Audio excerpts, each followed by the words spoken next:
যখন মানুষ তার নিজের ভাগ্যকে দোষারোপ করতে শুরু করে দেয়, তার ভেতরে অনেক কষ্ট আছে বলেই তো এমন কথাগুলো সে বলে ফেলে না।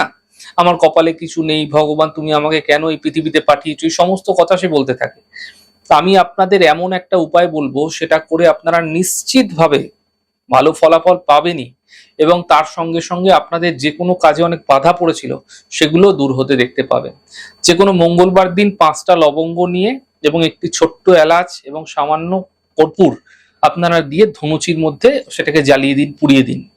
তারপরে যে ছাইটা বেঁচে থাকবে সেটাকে একটা কৌটো করে রেখে দেবেন। সেই মঙ্গলবার দিন থেকে আপনারা কপালে সেই ছাইটি তিলক ধারণ করবেন। এমনটি প্রত্যেক দিন স্নানের পর করে যান। আরেকটি ছোট্ট মন্ত্রের জপ প্রত্যেক দিন করুন, একমালা অর্থাৎ 108 বার করে। মন্ত্রটি হচ্ছে ওম হাং হনুমতে নম। এই ছোট্ট মন্ত্রের জপটি করে যান ক্রমাগত, ধীরে ধীরে দেখতে পাবেন আপনার ভাগ্যে সহায় হচ্ছে।